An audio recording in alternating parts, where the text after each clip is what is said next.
Welcome back to ViberTechதம. நான் உங்க கார்த்திக். இன்னைக்கு வீடியோல என்ன டாபிக் பேச போறோம் அப்படிங்கறத தம்ப்நெயில்ல பார்த்திருப்பீங்க. வீடியோக்குள்ள போறதுக்கு முன்னாடி நீங்க என்ன சப்ஸ்கிரைப் பண்ணலனா கீழ தெரிய பட்டன் அமைக்கி சப்ஸ்கிரைப் பண்ணுங்க. கூடவே வர பெல் ஐகானை சேர்த்து கிளிக் பண்ணுங்க. வாங்க இன்னைக்கு வீடியோக்குள்ள போலாம். மால்வேர் வச்சு டேட்டா திருடி கேள்விப்பட்டிருப்பீங்க. ரிசோர்ஸ் திருடி கூட கேள்விப்பட்டிருப்பீங்க. ஒரு மால்வேர் மூலமா உங்களோட போனை பிளாஸ்ட் பண்ண முடியுமா அப்படின்னா கண்டிப்பா இப்ப முடியும். ஏன்னா அந்த மாதிரியான ஒரு மால்வேர் பரவிட்டு வருது. இந்த மால்வேர் எப்படி செயல்படுது, இதனால யார் யாருக்கெல்லாம் ப்ராப்ளம், இதுல இருந்து தப்பிக்கிறதுக்கு என்ன வழி அப்படிங்கிறத இந்த வீடியோல பார்ப்போம். முதல்ல அந்த மால்வேரை பத்தி கொஞ்சம் தெரிஞ்சுக்குவோம். பொதுவா மால்வேர்னா ஃபர்ஸ்ட் டேட்டாவை த்ரெட் பண்றதுக்கு யூஸ் பண்ணிட்டு இருந்தாங்க. அதை தொடர்ந்து ரிசோர்ஸையும் திருடிட்டு இருந்தாங்க.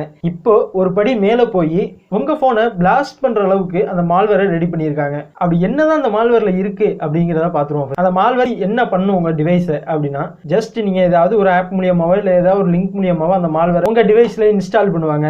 இந்த மால்வேரோட மெயினான டார்கெட் யாருன்னு பார்த்தோம்னா ஃபாஸ்ட் சார்ஜர் யூஸ் பண்ணக்கூடியவங்க. அதாவது இப்போ வரக்கூடிய எல்லா போன்லையுமே ஃபாஸ்ட் சார்ஜர் இன்பில்டா வருது. ஒரு 2 வருஷத்துக்கு முன்னாடி போய் பார்த்தோம்னா மேக்ஸிமம் வரக்கூடிய எல்லா போன்லையும் 5 வோல்ட் 2 ஆம்பியர் சார்ஜர் தான் வரும். ஆனால் இப்போ வரக்கூடிய போன்ல 18 வாட்ஸ் 33 வாட்ஸ்னு வந்துகிட்டு இருக்கு. ஸோ இப்படி இருக்கிற இந்த நேரத்தில் அவங்களோட டார்கெட்லாம் யார் பக்கம் திரும்புதுன்னா ஃபாஸ்ட் சார்ஜிங் வச்சிருக்கவங்க பக்கம் திரும்புது. சரி, இது எப்படி ஃபோன் பிளாஸ்ட் ஆகும் அப்படின்னு பார்த்தோம்னா, ஜஸ்ட் உங்களோட ஃபோனில் அந்த மால்வேர் இன்ஸ்டால் பண்ணிடுவாங்க. ஏதோ ஒரு லிங்க் மூலியமாவோ ஆப் மூலியமாவோ உங்களுக்கே தெரியாமல் அது இன்ஸ்டால் ஆயிரும். தென் அது எப்படி செயல்படும் அப்படின்னு பார்த்தோம்னா, அது மெயினாக போய் எதை அட்டாக் பண்ணும்னா உங்கள் ஃபோன் உங்கள் டிவைஸில் சார்ஜ் எவ்வளோ இருக்குது அப்படிங்கிறத குறைச்சி காமிக்க ஆரம்பிக்கும். எப்படின்னா, அப்ராக்சிமேட்டாக 1 மணி நேரம் சார்ஜ் பண்ணிங்கன்னா 60லேருந்து ஒரு 100 வரையும் வரும். அப்படின்னா அது 60லேருந்து 80 தான் காமிக்கும். இன்னும் நம்மளோட ஃபோன் சார்ஜ் ஆகலை அப்படின்னு நினச்சி நீங்கள் அந்த ஃபோனை திரும்பி சார்ஜ்லேயே வச்சுருப்பீங்க.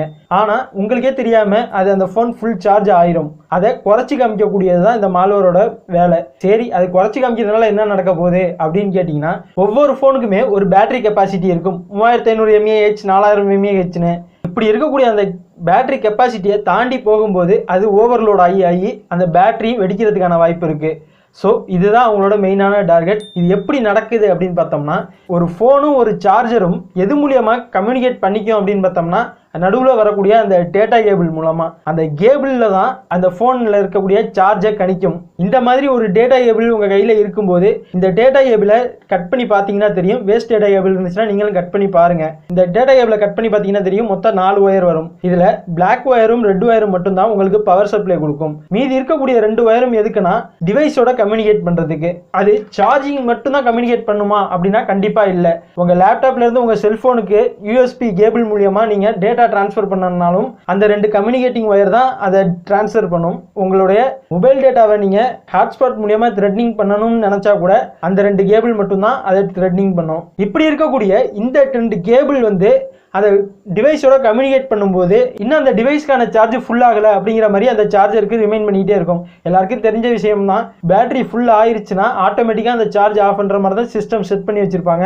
அந்த ஒயர் ஆட்டோமேட்டிக்காக சார்ஜ் எடுத்து சொல்லிடும். 100 ஏறிடுச்சுன்னா இதுக்கு மேலே சப்ளை பாஸ் பண்ண வேணாம் அப்படிங்கிறத. ஆனால் இப்போ நம்ம ஃபோனில் 100% ஏறினதுக்கு அப்புறம் பேட்டரி ஃபுல் ஆனதுக்கு அப்புறமும் இந்த மால்வேரோட தாக்கத்தினால ஒரு 80% அப்படின்னு காமிக்கும் போது அந்த கம்யூனிகேட்டிங் கேபிள் என்ன பண்ணும்னா, இன்னும் சார்ஜ் ஏறலை, நீ பவர் சப்ளை பண்ணுங்க அப்படிங்கிற மாதிரி அந்த சார்ஜுக்கு இண்டிகேட் பண்ணும். அப்படி இண்டிகேட் பண்ணும்போது சார்ஜ் திரும்பி ரீலோட் ஆகிட்டே இருக்கும். ஆனால் ஏற்கனவே பேட்டரி ஃபுல்லாக இருக்கும். அப்படி இருக்கும்போது இனிமேல் ஏறக்கூடிய அந்த 20% சார்ஜ் என்னன்னா எக்ஸ்ட்ரா அந்த பேட்டரி கெப்பாசிட்டியும் தாண்டி போகக்கூடிய ஒரு விஷயம். அப்படி இருக்கும்போது இது 5 ஆம்பியர் சார்ஜருங்கிற பட்சத்தில் ஒன்றும் பிரச்சனை இல்லை. அது சார்ஜ் ஏறுறதுக்கு லேட் ஆகும், பவர் சப்ளை கம்மியாக இருக்கும். அதே ஒரு ஃபாஸ்ட் சார்ஜிங் அப்படின்னு வரும்போது ரொம்ப ஃபாஸ்ட்டாக ஃபுல் பண்ணும்போது அந்த பேட்டரி பிளாஸ்ட் ஆகிறதுக்கான வாய்ப்பு இருக்குது.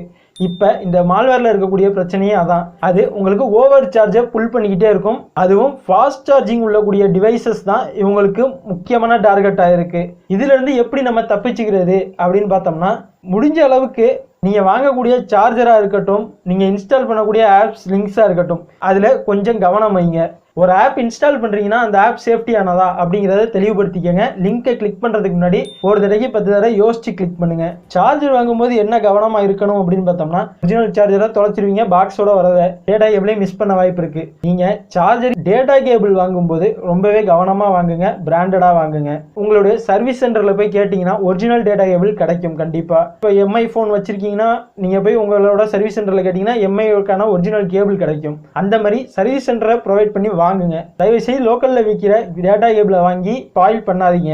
இந்த மால்வேர்ல இருந்து தப்பிக்கிறதுக்கு உங்களுடைய கவனம் தான் முக்கியமே தவிர வேற எந்த வழியும் கிடையாது. நீங்க ஆப்பை இன்ஸ்டால் பண்ணணும்னா யோசிங்க, இந்த ஆப் நமக்கு தேவையானதா, அதுக்கு பர்மிஷன் கொடுக்கறதுக்கு முன்னாடி யோசிச்சுக்கோங்க, லிங்கை கிளிக் பண்றதுக்கு முன்னாடி யோசிச்சுக்கோங்க. இந்த வீடியோ இதோட முடியுது. நிறைய பேர் கேட்டிருந்தீங்க பப்ஜி ஃப்ரீ ஃபயர்லாம் எப்படி லைவ் ஸ்ட்ரீமிங் பண்றது, சிஸ்டத்துல இருந்தும் லைவ் ஸ்ட்ரீமிங் பண்றதை பத்தி கேட்டிருந்தீங்க, மொபைல் மூலியமாவும் லைவ் ஸ்ட்ரீமிங் பண்றதை பத்தி கேட்டிருந்தீங்க.